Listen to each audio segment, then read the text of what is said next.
in the dynamic between Yosef and Yehuda, we find a tremendous contrast and ultimately an insight into their personalities.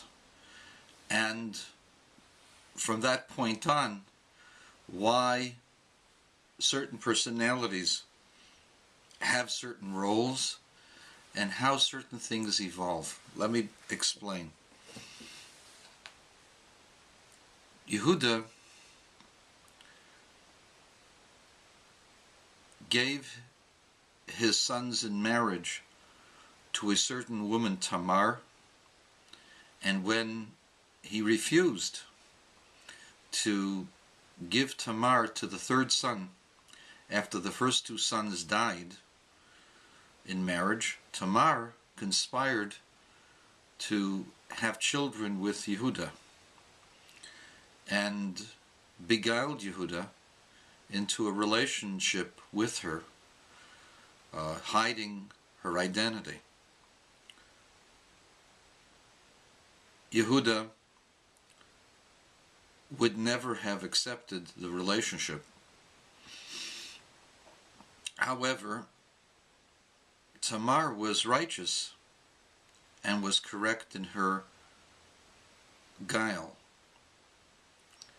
And although the children born were not of the highest level in terms of the relationship, the motivation was correct, and because the motivation was correct, therefore the children became the ancestors of the entire Davidic dynasty and ultimately that of the Messiah, Mashiach.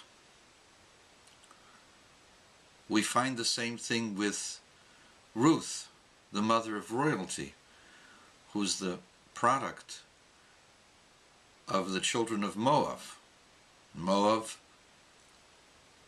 was produced by an adulterous, an incestuous relationship between Lot and his oldest daughter, because the oldest daughter thought that there were no more men in the world. She thought that the world had been destroyed, and the only way to have children was to be with her father. And so there was a descent on the standards of morality that we have. This was a sin. And yet the product of that sin becomes the Savior of the world. And why is it that way? And the answer is that just as the snake beguiled Eve to accept his advances and to sin, so too the removal of holiness and the ultimate elevation of holiness back to its source has to come through guile.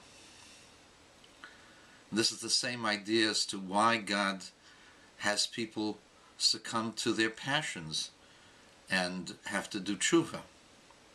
And that is in order that the person be elevated from the evil that they have, in order to elevate the evil, in order to take the sparks of holiness even from evil. And that's the whole idea of the guile of the holy soul and the spirit being tested and testing the person in order to find the proper way to elevate the holiness that exists within this world.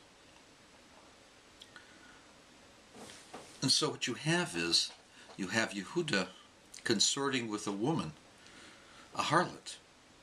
Now, this isn't exactly the kind of behavior that a Rosh Hashiva or a Rov or a Mekupel or a Tzaddik would engage in. And yet it is precisely this behavior that becomes the source of the greatest soul that will come into this world, the soul of Messiah. And the reason for this is that people who are powerful also have powerful passions And they cannot sometimes overcome those passions. And this is preordained. Not that the person should sin. We always have a possibility not to sin. But the temptation is there. And ultimately, someone will succumb to the temptation. And the purpose of that temptation is to elevate the powerful sparks that are associated with the soul and with those whom the soul come into contact with. So Yehuda was a powerful soul, as was Tamar. And the product is exceedingly holy. And the only way for that product to take place was through some sort of sin.